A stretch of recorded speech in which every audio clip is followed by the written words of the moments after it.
ہم وہی کہیں گے جو ہمارا دین ہم کو بتاتا ہے. عمل کرو تو تمہارا بھلا ہے، نہیں کوئی عمل کرے تو نقصان ہمارا نہیں ہے اسی کا. السلام علیکم ورحمۃ اللہ تعالی وبرکاتہ. نحمده ونصلي ونسلم على رسوله الكريم اما بعد فاعوذ بالله من الشيطان الرجيم. بسم الله الرحمن الرحيم. وجئنا بك على هؤلاء شهيدا. صدق الله العلي العظيم وصدق رسوله النبي الأمين المتين الكريم ونحن على ذلك لمن الشاهدين والشاكرين والحمد لله رب العالمين. رب اشرح لي صدري ويسر لي أمري واحلل عقدة من لساني يفقهوا قولي. إن الله وملائكته يصلون على النبي يا أيها الذين آمنوا صلوا عليه وسلموا تسليما. اللهم صل على سيدنا مولانا محمد معدن الجود والكرم وآله وبارك وسلم. صلاة وسلاما عليك يا رسول الله، صلاة وسلاما عليك يا حبيب الله، صلی اللہ تعالی علیہ وبارک وسلم تسلیما دائما ابدا. عزیزان ملت اسلامیہ، رفیقان گرامی، گزشتہ ہفتہ آپ نے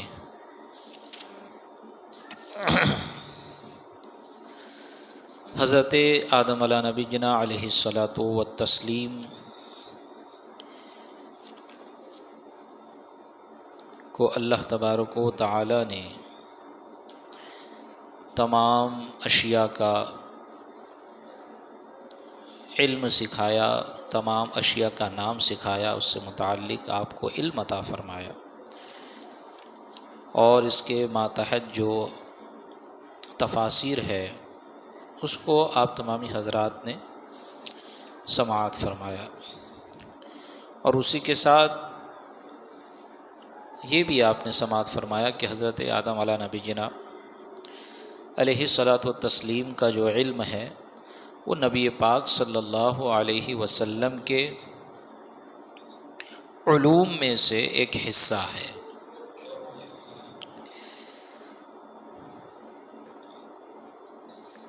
اور مزید آپ نے یہ سماعت فرمایا کہ خدا تعالیٰ نے ارشاد فرمایا وَيَكُونَ الرَّسُولُ عَلَيْكُمْ شَهِيدًا، کہ یہ رسول تمہارے نگہبان و گواہ ہیں.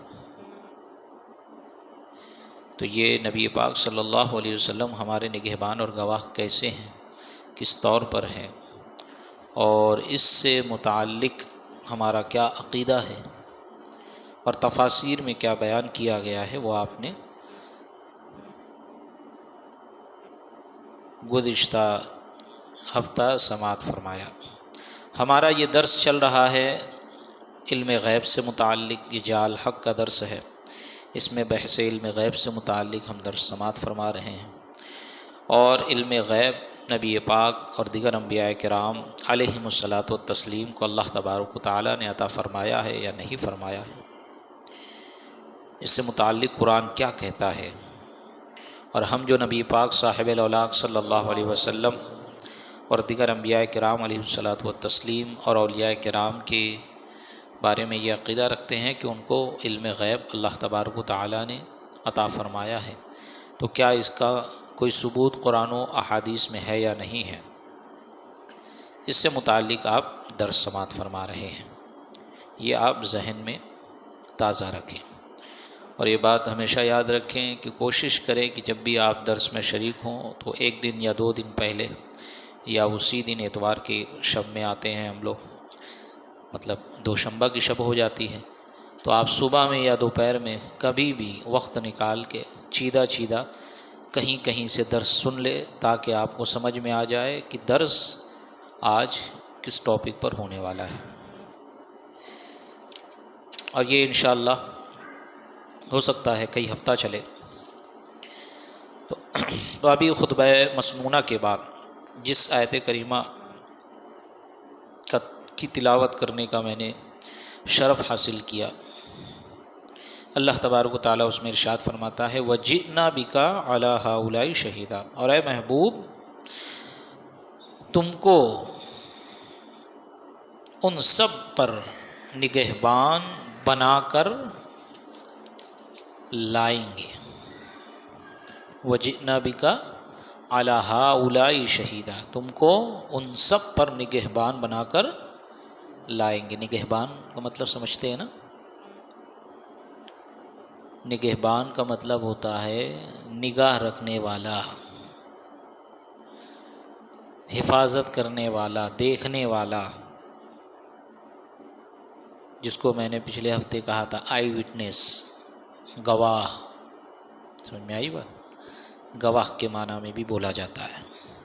اب دیکھیں اس میں تفسیر نیشا پوری میں اسی آیت کے ماتحت ہے لِأَنَّ رُوحَهُ علیہ السلام مشاہد علی جمیع الارواح والقلوب والنفوس بقول علیہ السلام اول ما خلق اللہ نوری، اس لیے کہ حضور صلی اللہ علیہ وسلم کی روح مبارک تمام روحوں اور دلوں اور نفسوں کو دیکھنے والی ہے، کیونکہ حضور صلی اللہ علیہ وسلم نے فرمایا کہ اللہ نے جو پہلے پیدا فرمایا وہ میرا نور ہے، اول ما خلق اللہ نوری۔ تفسیر روح البیان میں اسی آیت کے ماتحت ہے، جس کا ترجمہ یہ ہے کہ حضور صلی اللہ علیہ وسلم پر آپ کی امت کے اعمال صبح شام پیش کیے جاتے ہیں، لہٰذا آپ امت کو ان کی علامات سے جانتے ہیں اور ان کے اعمال کو بھی، اس لیے آپ ان پر گواہی دیں گے، ہے نا؟ گزشتہ ہفتہ آپ نے سماعت فرمایا کہ جب تمام انبیاء کرام کی امتیں، گزشتہ امتیں جھٹلا دیں گی کہ مولا کریم تیرا تو کوئی پیغمبر آیا ہی نہیں، کل بروز قیامت سب اٹھیں گے نا، حضرت آدم سے لے کر قیامت تک کے آنے والے انسانوں کو اور جناتوں کو، جتنے جن ہیں سب کو، سب کا حشر ہوگا، سب پر موت آئے گی، موت کے بعد پھر سے حشر قائم ہوگا، قیامت بپا ہوگی، میدان محشر لگے گا اور وہاں حساب کتاب ہوگا، تو جتنی امتیں ہیں سب کہہ دیں گے مولا کریم ہمارے پاس تو تیرا کوئی پیغمبر نہیں آیا، اگر آتا تو ہم تیرے پہ ایمان لے آتے۔ سمجھ میں آئی بات؟ تو تمام انبیاء کرام کہیں گے مولا کریم ہم تیرا پیغام ان تک ہم لے کر گئے اور ان تک پہنچایا، لیکن ان لوگوں نے قبول نہیں کیا، ان لوگوں نے قبول نہیں کیا۔ تو خدا تعالیٰ فرمائے گا اس پر گواہ کیا ہے؟ کیوں؟ کیونکہ جو دعویٰ کرتا ہے نا اس کو گواہ پیش کرنا ہوتا ہے، مدعی جو ہوتا ہے وہ گواہ پیش کرتا ہے، مدعا علیہ جس پر دعویٰ کیا جائے وہ گواہ نہیں پیش کرتا۔ یہ انبیاء کرام کہیں گے کہ ہم تشریف لے گئے، تو نے جو پیغام ہم کو دیا، تو نے جو ہم کو حکم دیا، ہم نے اس حکم پہ عمل کیا اور ان تک پیغام ہم نے پہنچایا۔ اب وہ انکار کر رہے ہیں کہ نہیں پہنچایا، تو اب دعویٰ کس نے کیا؟ انبیاء کرام نے، تو گواہ بھی انبیاء کرام لائیں گے۔ تو گواہ کن کو بنا کر پیش کریں گے؟ امت محمدیہ کو۔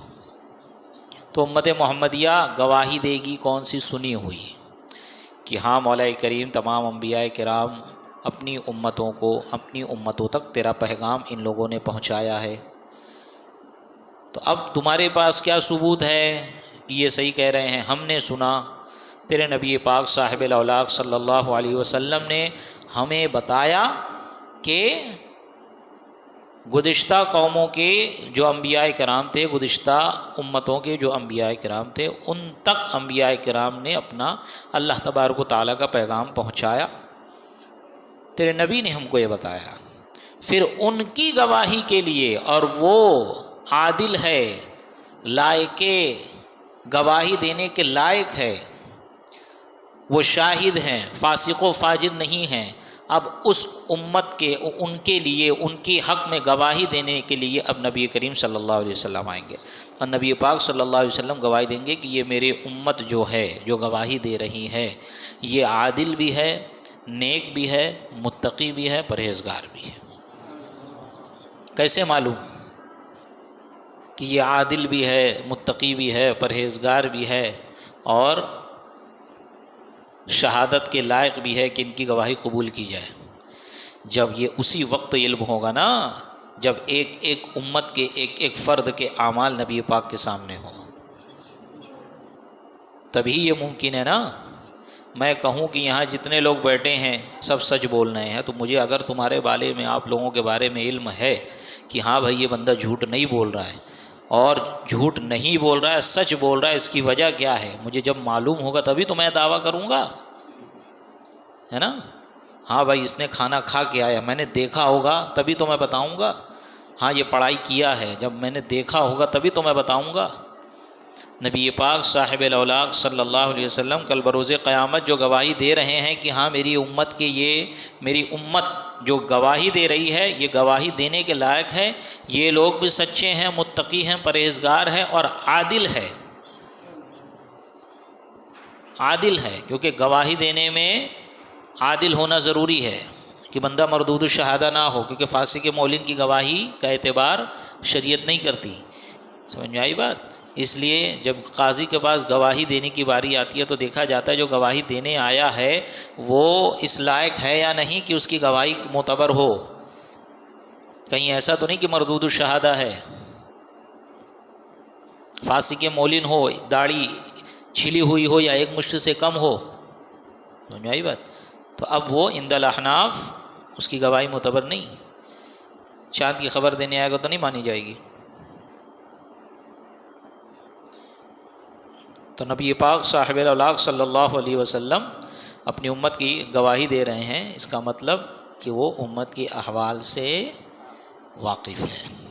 تو وہی کہہ رہے ہیں یہاں پر کہ حضور صلی اللہ علیہ وسلم پر آپ کی امت کے اعمال صبح شام پیش کیے جاتے ہیں، لہٰذا آپ امت کو ان کی علامات سے جانتے ہیں اور ان کے اعمال کو بھی، اس لیے آپ ان پر گواہی دیں گے کہ ہاں یہ سچے ہیں، یہ لوگ، ہاں اس نے نماز پڑھی ہے، یہ سچ کہہ رہا ہے۔ سمجھ میں آئی بات؟ یہ تفسیر مدارک میں اسی آیت کے ماتحت ہے، اے شاہدن علی من آمنا بالایمان وعلی من کفر بالکفر وعلی من نافق بالنفاق، حضور صلی اللہ علیہ وسلم گواہ ہیں مومنوں پر ان کے ایمان کے، کافروں پر ان کے کفر کے، منافقوں پر ان کے نفاق کے، کہ بل کل بروز قیامت آپ گواہی دیں گے کہ یہ کافر ہے، یہ منافق ہے، یہ جھوٹ بول رہا ہے، اس کے منہ پہ اسلام اور ایمان تھا، دل میں ایمان نہیں تھا۔ سمجھ میں آئی بات؟ اس آیت اور ان تفاصیل سے معلوم ہوا کہ حضور صلی اللہ علیہ وسلم از اول تا روز قیامت تمام لوگوں کے کفر و ایمان و نفاق و اعمال وغیرہ سب کو جانتے ہیں۔ سمجھ میں آئی بات؟ ما کان و ما یکون، جو ہو چکا، جو ہوگا، تمام چیزوں کا علم اللہ تبارک و تعالیٰ نے نبی پاک صلی اللہ علیہ وسلم کو دے دیا، عطا فرما دیا۔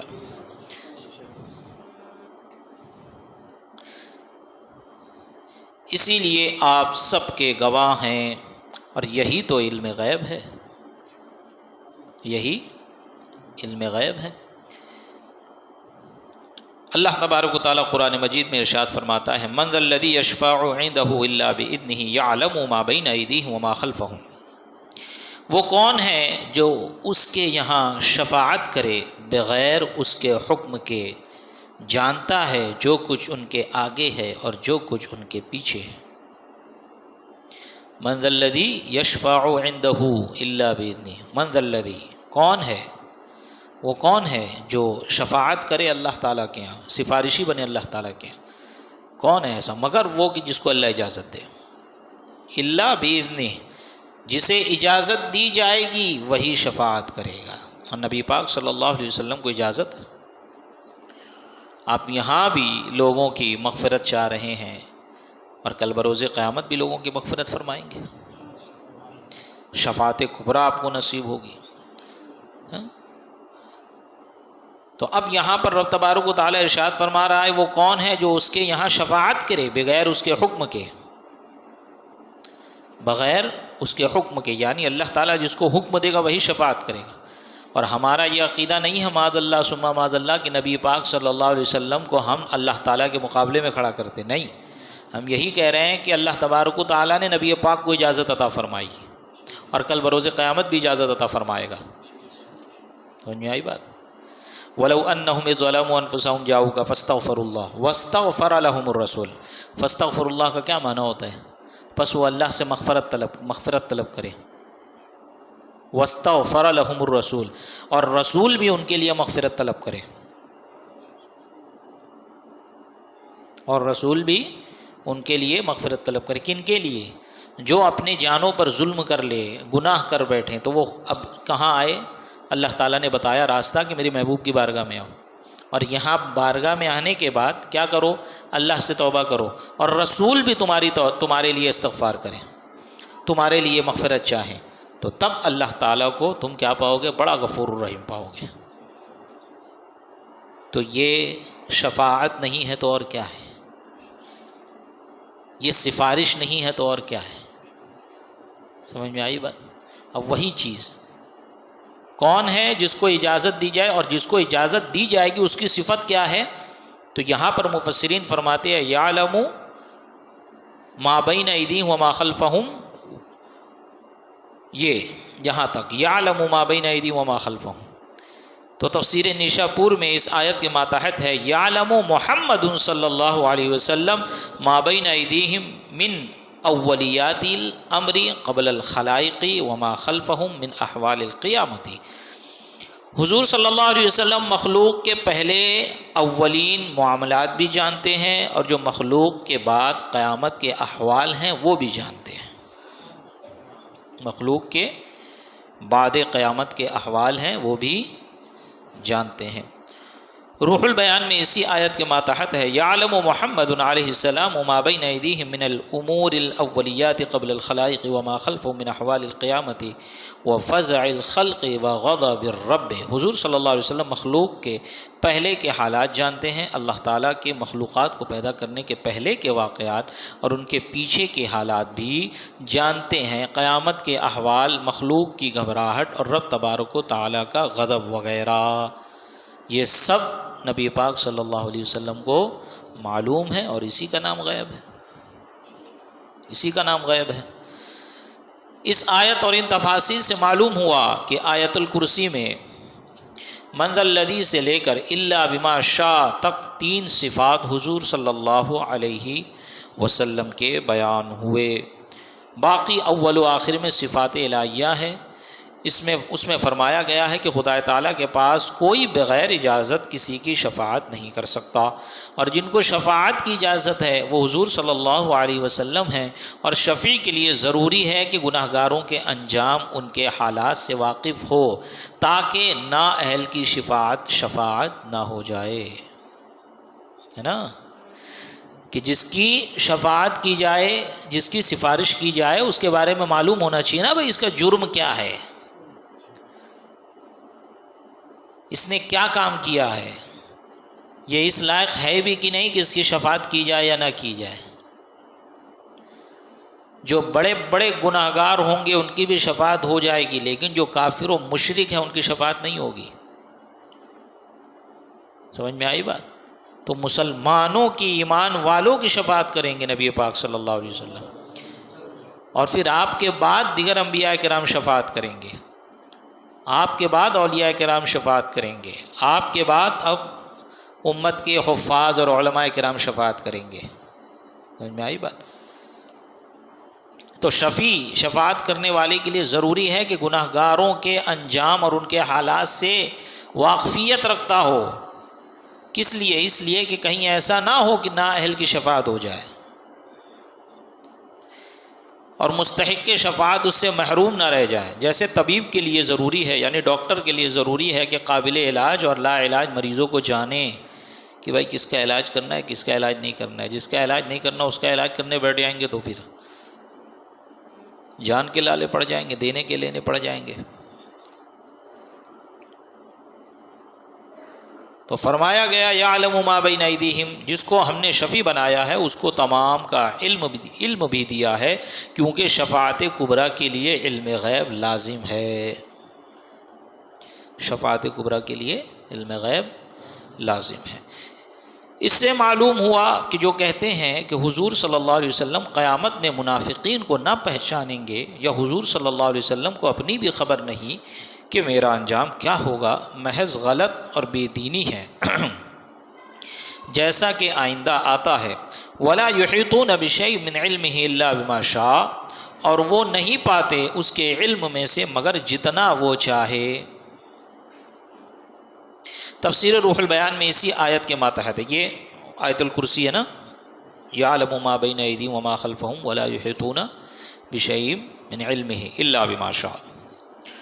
احتمال یہ بھی تفسیر روح البیان اس آیت کے ماتحت جو تفسیر ہے اس کا ترجمہ یہ ہے کہ احتمال یہ بھی ہے کہ اس ضمیر سے حضور صلی اللہ علیہ وسلم مراد ہوں، یعنی حضور صلی اللہ علیہ وسلم لوگوں کے حالات کے مشاہدہ فرمانے والے ہیں اور ان کے سامنے کے حالات جانتے ہیں، ان کے اخلاق، ان کے معاملات، ان کے قصے وغیرہ، ان کے پیچھے کے حالات بھی جانتے ہیں، آخرت کے احوال، جنتی دوزخی لوگوں کے حالات، اور وہ لوگ حضور صلی اللہ علیہ وسلم کے معلومات میں سے کچھ بھی نہیں جانتے مگر اسی قدر جتنا کہ حضور چاہیں،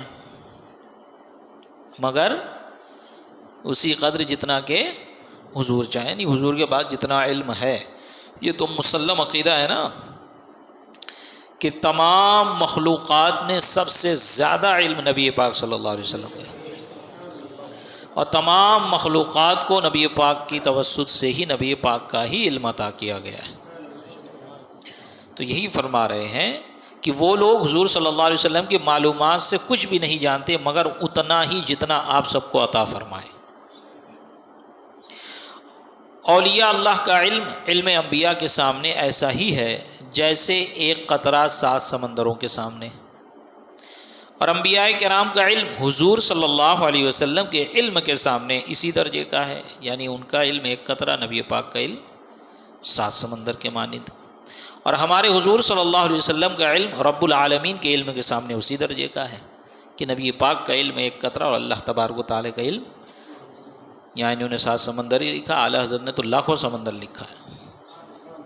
سمجھ میں آئی بات؟ تو کوئی مماثلت ہی نہیں ہے نا، کوئی سملرٹی نہیں ہے، جو بھی ہے وہ فرق ہے، امتیاز ہے، وہ کیا ہے کہ اللہ تعالیٰ کا علم علم ذاتی ہے، اس کا خود کا علم ہے، کسی نے اس کو عطا نہیں کیا، اور انبیاء کرام بالخصوص نبی پاک کا علم یہ عطائی ہے، اور آپ ہی کی عطا سے اور آپ ہی کے صدقے میں انبیاء کرام اور اولیاء کرام کو علم عطا ہوا۔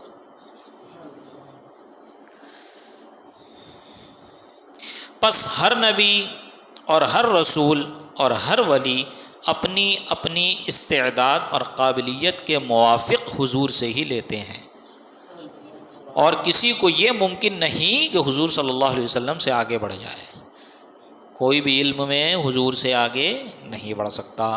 تفسیر خازن میں اسی آیت کے ماتحت ہے، وَلَا يُحِيطُونَ بِشَيْءٍ مِّنْ عِلْمِهِ، اسی آیت کے ماتحت تفسیر خازن میں ہے، یعنی خدا تعالیٰ ان کو اپنے علم پر اطلاع دیتا ہے،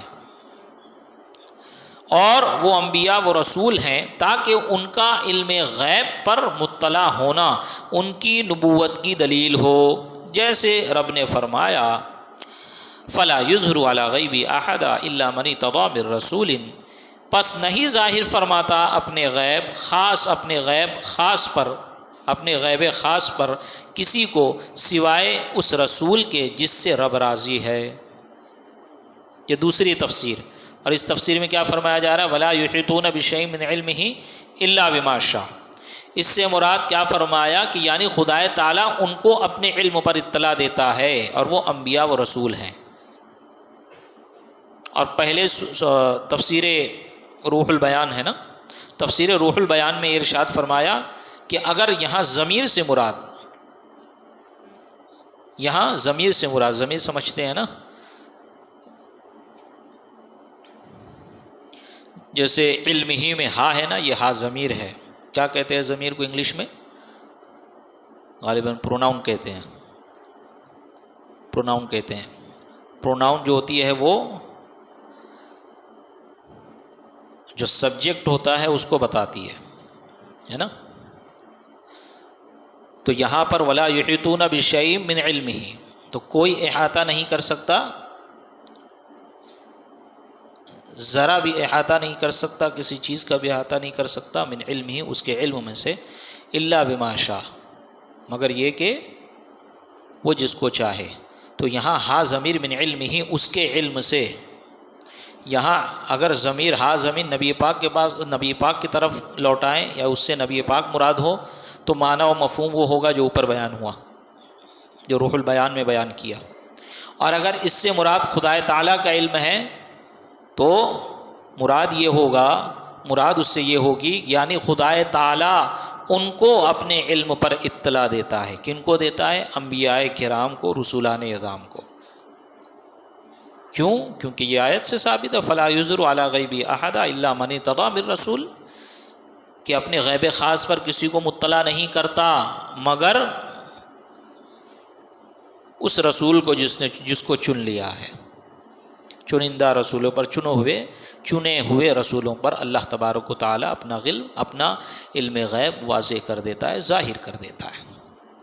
تفسیر معالم التنزیل میں اسی آیت کے ماتحت ہے یعنی لا یحیطون بشیء من علم الغیب الا بما شاء مما اخبر به الرسل، یعنی یہ لوگ علم غیب کو نہیں گھیر سکتے مگر جس قدر کہ خدا چاہے، جس کی خبر رسولوں نے دی، جس کی خبر رسولوں نے دی۔ اس آیت اور ان تفاصیل سے اتنا معلوم ہوا کہ اس آیت میں یا تو خدا کا علم مراد ہے کہ خدا کا علم کسی کو حاصل نہیں، ہاں جس کو رب ہی دینا چاہے تو اس کو علم غیب حاصل ہوتا ہے، اور رب نے تو انبیاء کو دیا اور انبیاء کے ذریعے سے بعض مومنین کو دیا، لہذا ان کو بھی بعطائے الہی علم غیب حاصل ہوا۔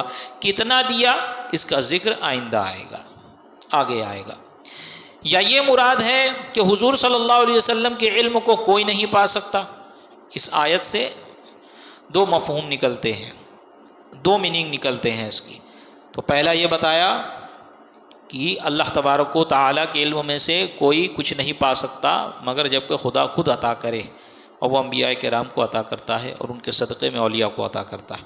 اب دوسرا مفہوم یہ ہے اس آیت کا، یا یہ مراد ہے کہ حضور صلی اللہ علیہ وسلم کے علم کو کوئی نہیں پا سکتا، یعنی حضور صلی اللہ علیہ وسلم کے علم کو کوئی نہیں پا سکتا، کوئی نہیں حاصل کر سکتا مگر جس کو حضور دینا چاہیں تو عطا فرما دیں۔ اب جس کو عطا فرما دیں گے اس کو مل جائے گا۔ اور یہ عقیدہ آپ نے سماعت فرمایا کہ مخلوق میں جس کے پاس جو بھی علم ہے، تمام انسانوں میں، تمام مخلوقوں میں جو بھی علم ہے، جس چیز کا بھی علم ہے، وہ تمام علم خدا تعالیٰ کی عطا سے نبی پاک صلی اللہ علیہ وسلم کے توسط سے ہی آگے بڑھا ہے۔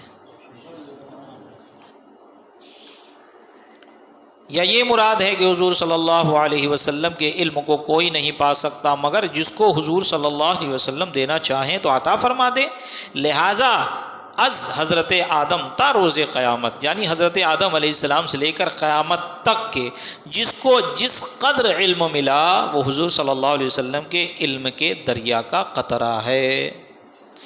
اس میں حضرت آدم اور فرشتوں وغیرہ کا علم بھی شامل ہے، اور حضرت آدم علیہ السلام کے علم کی وسعت ہم علامہ آدمہ کی آیت کے تحت بیان کر چکے کہ آپ کے علم کی کیا وسعت ہے جو اللہ تعالیٰ نے آپ کو عطا فرمایا ہے نا۔ 6 لاکھ زبان کا علم سکھایا آپ کو، اور پھر ہر شے کا نام بھی بتا دیا، کس زبان میں اس کو کیا کہتے وہ بھی بتا دیا، سب بتا دیا، اتنا علم۔ آیت نمبر 5، وما كان الله ليطلعكم على الغيب ولكن الله يجتبي من رسله من يشاء، اور اللہ کی شان یہ نہیں ہے کہ اے عام لوگوں تم کو غیب کا علم دے، ہاں اللہ چن لیتا ہے اپنے رسولوں میں سے جس کو چاہے۔ تفسیر بیضاوی میں اس آیت کے ماتحت ہے جس کا ترجمہ یہ ہے، خدا تعالیٰ تم میں سے کسی کو علم غیب نہیں دینے کا کہ مطلع کرے اس کفر و ایمان پر جو کہ دلوں میں ہوتا ہے، لیکن اللہ اپنی پیغمبری کے لیے جس کو چاہتا ہے چن لیتا ہے، پس اس کی طرف وحی فرماتا ہے اور بعض غیوب کی ان کو خبر دیتا ہے، یا ان کے لیے ایسے دلائل قائم فرماتا ہے جو غیب پر راہبری کریں۔ سمجھ میں آئی بات؟ وما كان الله ليطلعكم على الغيب، اللہ کی شان یہ نہیں ہے کہ اے عام لوگوں تم کو غیب کا علم دے، کہ ہر کسی کو غیب کا علم نہیں، اس کا ایک شان نزول ہے، اور اس شان نزول اس کا جو ہے، اس شان نزول کو اگر پڑھیں گے تو یہ آیت اور اچھی طریقے سے سمجھ میں آئے گی۔ اب یہاں بتانے کا مقصد صرف یہ ہے کہ غیب کس کو دیا جاتا ہے۔ کیا ہر کسی کو غیب دیا جائے گا؟ تو خصوصیت کہاں رہ گئی پھر، ہے نا؟ ہر کسی کو، جیسے ہر ڈاکٹر کو آپریشن کرنے کی اتھارٹی نہیں ہوتی، اور ڈاکٹروں میں بھی الگ الگ کیٹیگری ہوتی ہے، کوئی کسی کا ماہر ہے تو کوئی کسی کی خصوصیات رکھتا ہے، اسی لیے جب عام ڈاکٹر کے پاس کوئی مرض اس سے وہ پکڑ نہیں پاتا یا مریض کی حالت ٹھیک نہیں ہو رہی ہوتی ہے تو پھر وہ اسپیشلسٹ کے پاس بھیج دیتا ہے کہ فلاں کو جا کے دکھاؤ، ہے نا؟ یہ ایک عام سی بات ہے کہ ہم اپنے جسم کے معاملے میں کتنا خیال رکھتے ہیں، اور اکثر و بیشتر بلکہ 99% لوگ کا ڈاکٹروں کے پاس آنا جانا لگا رہتا ہے، اس لیے میں اس کی مثال دے رہا ہوں۔ اب اگر ہر کوئی آپریشن تھیٹر کھول کے بیٹھ جائے تو کیا حشر ہوگا؟ جیسے گلی گلی کلینک ہے، گلی گلی آپریشن تھیٹر ہو جائے تو ذرا سوچیں۔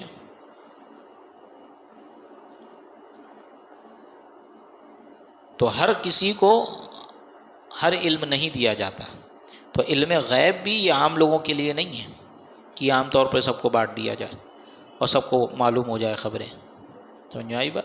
تو اللہ تعالیٰ نے فرمایا کہ اللہ کی شان یہ نہیں ہے کہ اے عام لوگوں تم کو غیب کا علم دے، وَلَٰكِنَّ اللَّهَ يَجْتَبِي مِن رُّسُلِهِ مَن يَشَاءُ، ہاں لیکن اللہ تعالیٰ چن لیتا ہے اپنے رسولوں میں سے جس کو چاہے، تو پھر ان کو کیا کرتا ہے؟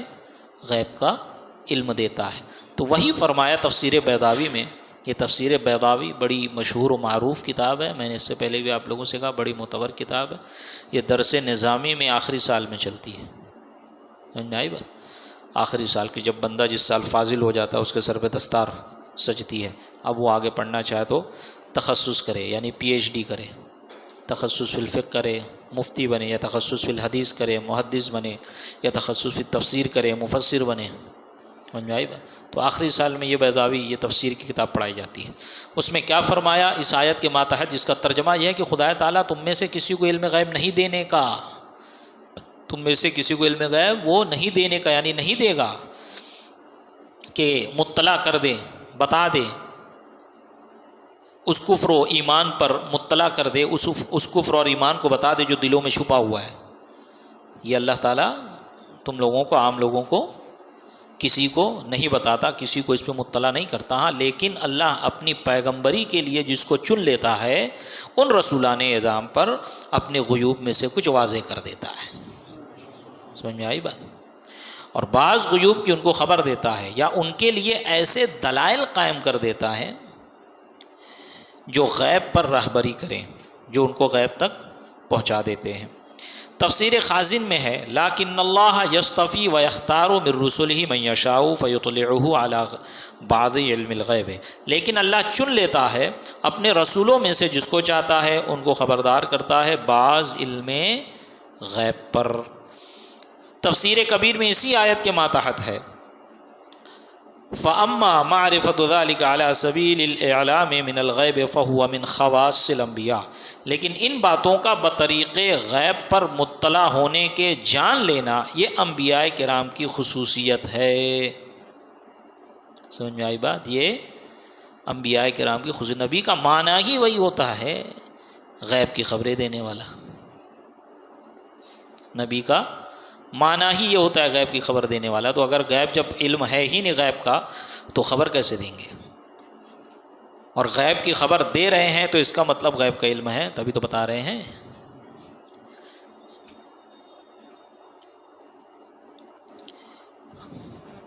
معنی یہ ہے کہ اللہ اپنے رسولوں میں سے جس کو چاہتا ہے چن لیتا ہے، پس ان کو غیب پر مطلع کرتا ہے۔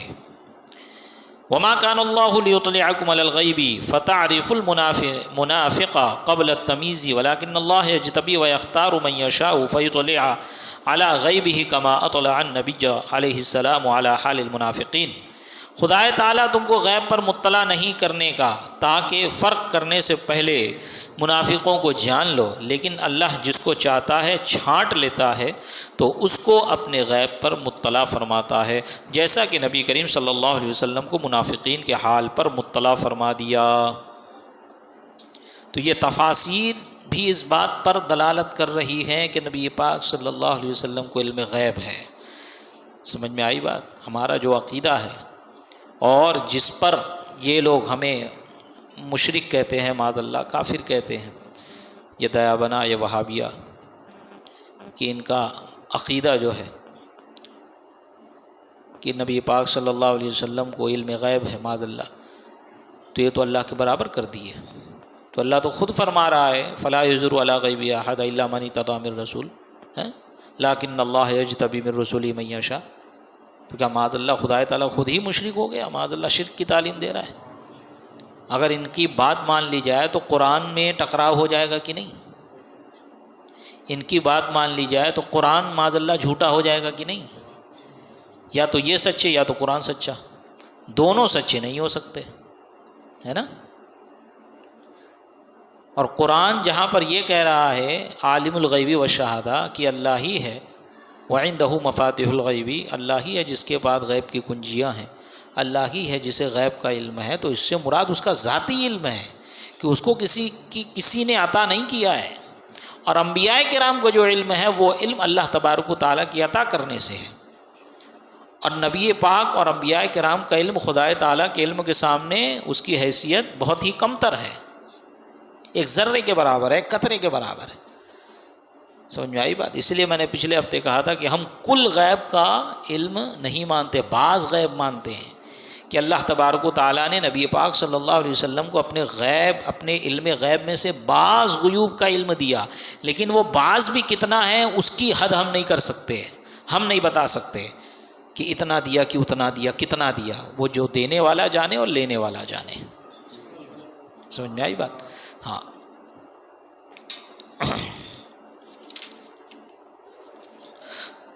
روح البیان میں ہے فإن غیب الحقائق والاحوال لا ينکشف بلا واسطۃ الرسول، کیونکہ حقیقتوں اور حالات کے غیب نہیں ظاہر ہوتے بغیر رسول کے واسطے سے، بغیر رسول کے واسطے سے۔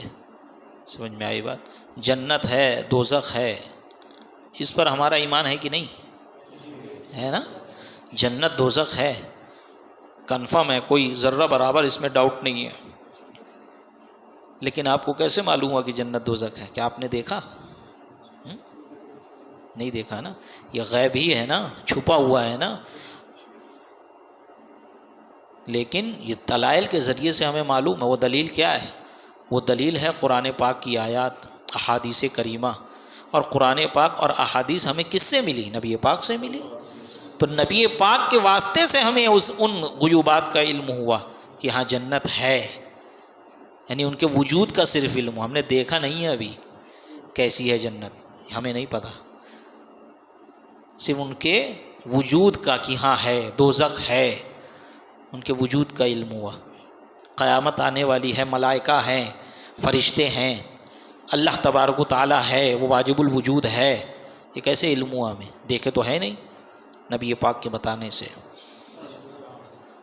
کہ اگر رسول کو واسطہ نہ بنایا جائے تو ایمان ہی سلامت نہیں رہے گا، کسی کا ایمان ہی ثابت نہیں ہوگا۔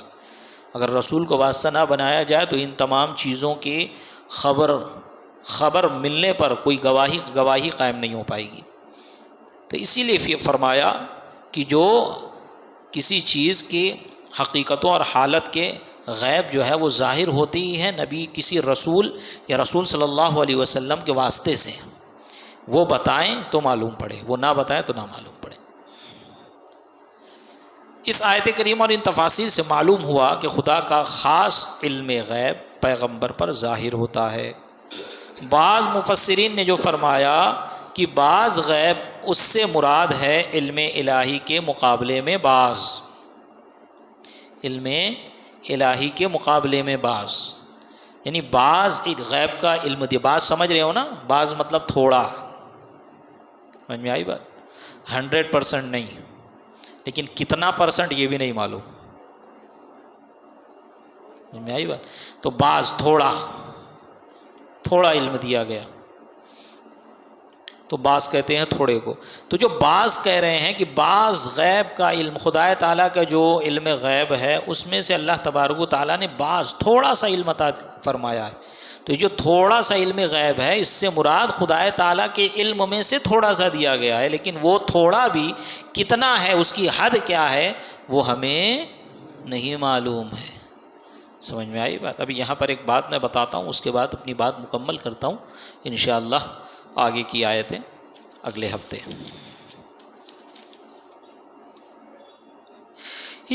اس آیت کریمہ اور ان تفاصیل سے معلوم ہوا کہ خدا کا خاص علم غیب پیغمبر پر ظاہر ہوتا ہے. بعض مفسرین نے جو فرمایا کہ بعض غیب اس سے مراد ہے علم الہی کے مقابلے میں بعض، اور کل ما کان و ما یکون بھی خدا کے علم کا بعض ہے. کل ما کان و ما یکون یا کل ما کان و ما یکون، جو کچھ ہو چکا یا جو ہوگا، یہ تمام کے تمام یہ خدا تعالیٰ کے علم کا ایک چھوٹا سا حصہ ہے. سمجھ میں آئی بات. کیوں؟ اس لیے کہ جس طرح خدا تعالیٰ کی ذات لامحدود ہے اس طرح اس کا علم بھی لامحدود ہے. جو ہو چکا، جو ہوگا، یہ محدود ہے کہ نہیں؟ شروع سے لے کے آخر تک یہ محدود ہے کہ نہیں؟ محدود ہے نا. یعنی یہ ان دونوں کے درمیان آ گیا نا. المحصور بین الحصرین، دو حصروں کے درمیان، دو حد کے درمیان، دو باؤنڈری کے درمیان جو چیز آ جائے گی وہ محدود ہو جائے گی نا. یہاں سے لے کے وہاں تک تو یہ محدود ہے کہ نہیں؟ حد معلوم ہے نا کہ یہاں سے شروع ہو رہا ہے یہاں ختم ہو رہا ہے، تو حد ہے، محدود ہے. اور خدا تعالیٰ کا علم غیر محدود، لامحدود.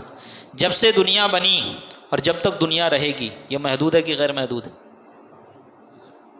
محدود ہے کہ غیر محدود ہے؟ محدود ہے نا. معلوم ہے نا اول تا آخر محدود ہوتا ہے نا بھائی. یہ کتاب اول تا آخر یہ محدود ہے، یہاں سے شروع یہاں ختم ہوئی. دنیا بنی جب ختم ہوگی یہ محدود ہے. اگر خدا تعالیٰ کو صرف اتنا ہی علم ہے تو خدا تعالیٰ کا علم محدود ہو گیا. خدا تعالیٰ کا علم محدود اور اس کا علم لامحدود، اور انبیاء کرام کا علم محدود ہے. یہ سب سے بڑا فرق. زمین و آسمان میں جو کچھ ہے، زمین سے لے کر آسمان تک، زمین سے لے کر آسمان تک، ساتوں آسمان سے لے کر پہلے آسمان سے لے کر ساتوں زمین تک، یہ محدود ہے کہ غیر محدود ہے؟ آسمان زمین کے درمیان سب محدود ہو گیا. اب آسمان سے لے کے زمین تک، یا زمین کا ذرہ ذرہ، یا درخت کا پتا پتا، یا زمین پہ جتنے درخت ہیں، جتنے جھاڑ ہیں، سب کا پتا پتا، یہ محدود ہے کہ لا محدود ہے؟ محدود ہے. سمجھ میں آئی بات. کیا خدا تعالیٰ کا علم بس اتنا ہی ہے کہ پتے گن لے وہ، ذرے گن لے وہ؟ یہ علم محدود ہیں، یہ محدود ہیں. یہ خدا تعالیٰ کے علوم میں سے بعض ہے، ایک قطرہ ہے، یا ایک قطرے کی بھی مثال نہیں ہے. خدا تعالیٰ کا علم لا محدود ہے. سمجھ میں آئی بات. اگر کوئی کہے کہ اگر جو کوئی کسی نبی یا ولی کے بارے میں یہ عقیدہ رکھے کہ وہ زمین و آسمان کے درمیان کی تمام چیزوں کا علم رکھتا ہے، وہ مشرک ہے معاذ اللہ. تو اس سے کہو خدا کا علم محدود ہے کہ لا محدود ہے. اگر وہ کہے خدا کا علم محدود ہے تو بولے آپ نے تو اس کو، خدا کا علم لا محدود ہے تو آپ اس سے کہیں کہ آپ نے تو خدا کے علم کو محدود کر دیا. شرک کب ہوگا؟ جب برابری ظاہر کی جائے گی نا. جب برابری ظاہر کی جائے گی کہ اللہ کو جتنا علم ہے اتنا ہی علم کسی اور کے لیے مانا جائے، تب برابری ہوئی نا، ہے نا.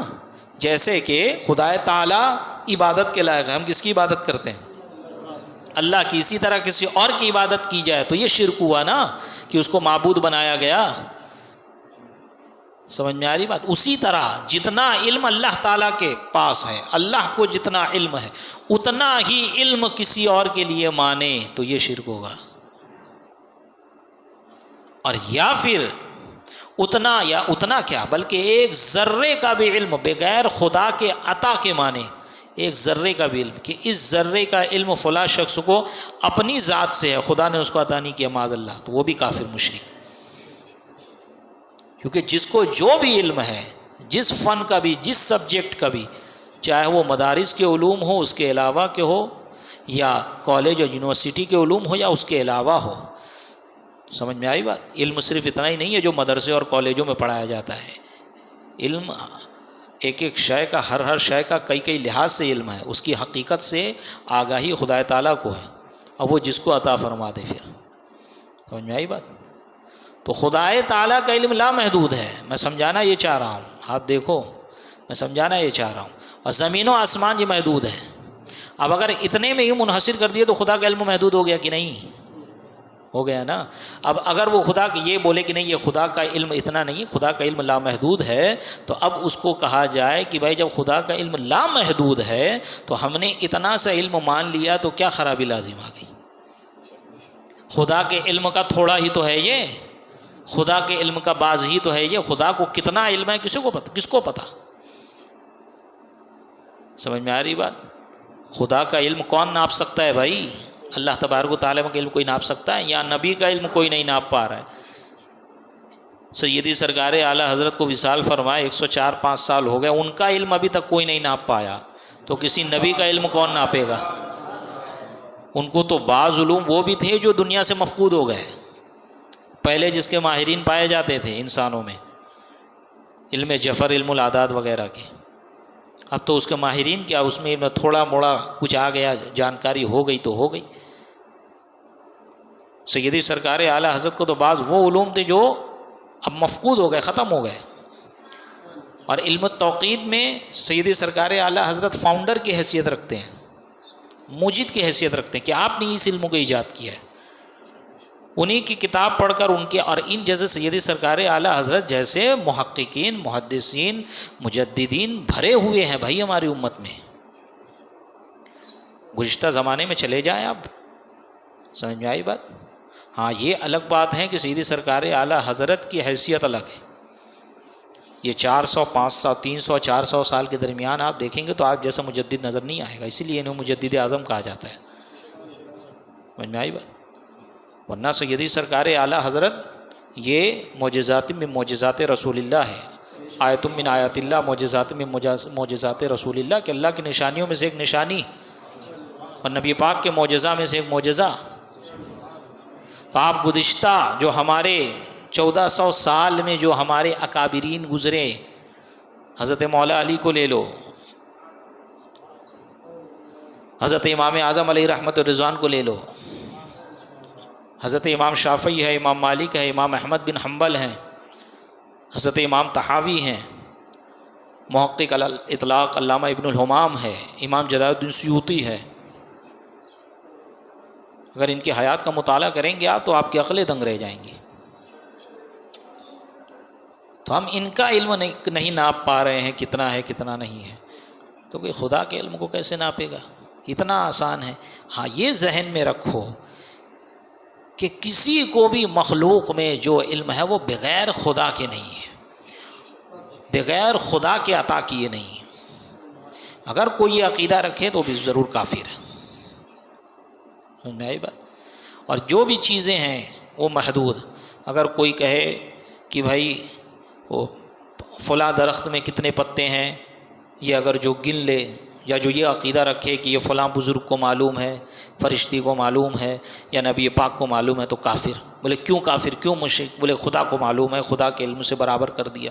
وہ خدا کا علم اتنا ہی ہے کہ وہ ایک درخت کے پتے گن لے، اس کی شان یہی ہے بس ہے؟ کیا سمجھے ہو خدا کو؟ نہیں سمجھ میں آ رہا ہے؟ لیول سمجھ میں آتا ہے نا، کسی کے علم کی نالج کی کیپیسٹی بتایا جائے تو اس کا لیول سمجھ میں آتا ہے۔ خدا کے علم کا لیول یہی ہے کہ بس وہ ایک درخت کی پتا گن لے۔